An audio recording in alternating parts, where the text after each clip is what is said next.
Selamat siang pemirsa, kembali lagi bersama saya Nova Berliana di Berita Terkini. Kelompok ilmuwan iklim dari World Weather Attribution memperingatkan bahwa cuaca yang sangat ekstrim kemungkinan besar akan terjadi tahun ini. Mereka juga menyatakan bahwa tahun 2026 bisa menjadi tahun terpanas kedua atau bahkan tahun paling panas yang pernah tercatat dalam sejarah. Laporan tersebut juga mencatat bahwa suhu permukaan laut hampir mencapai level tertinggi yang pernah ada. Selain itu, kebakaran hutan telah menghanguskan lebih dari 150 juta hektar lahan hanya dalam 4 bulan pertama tahun ini. Melansir RT Selasa 12 Mei 2026, jumlah lahan yang terbakar ini 50% lebih tinggi dari rata-rata kebakaran hutan biasanya, dan 2 kali lipat lebih banyak dibandingkan jumlah lahan yang terbakar pada tahun 2024. Para ilmuwan memperkirakan tren cuaca ini akan semakin parah karena dampak dari fenomena alam El Niño yang sangat kuat, yang saat ini mulai terbentuk di Samudra Pasifik. Mereka menegaskan pula bahwa rekor suhu akan terus terpecahkan dan cuaca ekstrim akan semakin buruk sampai dunia benar-benar memangkas penggunaan bahan bakar fosil dan mencapai emisi nol bersih.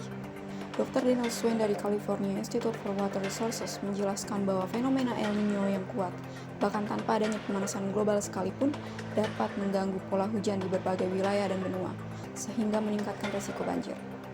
Ahli juga menyatakan bahwa kita sedang menuju tahun dengan kebakaran hutan global yang belum pernah terjadi sebelumnya, serta berbagai kejadian cuaca yang memecahkan rekor. Ada kekhawatiran besar bahwa kekeringan di wilayah hutan hujan tropis tahun ini, termasuk Arizona, Oceania, dan sebagian wilayah Asia Tenggara, dapat meningkatkan risiko kebakaran hutan yang luas atau sangat hebat. Kebakaran ini bisa terjadi di daerah yang biasanya lembab dan jarang mengalami kebakaran. Hal ini dapat berdampak buruk bagi lingkungan dan masyarakat karena polusi asap yang menyesakan.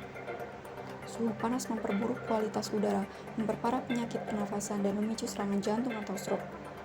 Lebih lanjut, polusi partikel kecil PM2.5 yang dihasilkan oleh kebakaran hutan bisa 10 kali lebih berbahaya dari kesehatan manusia dibandingkan asap kendaraan bermotor.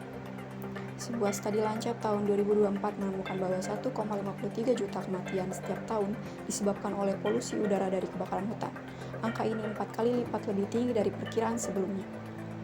Pada kebakaran di Australia tahun 2019, sebanyak 33 orang meninggal langsung akibat kobaran api, namun asap dari kebakaran hutan tersebut menewaskan 417 orang lainnya. Dalam kebakaran di Los Angeles pada Januari 2025, para peneliti menemukan jumlah kematian akibat paparan asap hampir 50% lebih banyak daripada korban yang meninggal langsung karena api. Friedrich Otto, salah satu pendiri kelompok World Weather Attribution, menambahkan, meskipun El Niño bisa menyebabkan kondisi yang sangat ekstrim di akhir tahun ini, itu bukan alasan untuk panik secara berlebihan. Ia mengatakan bahwa perubahan iklimlah yang seharusnya membuat kita sangat khawatir.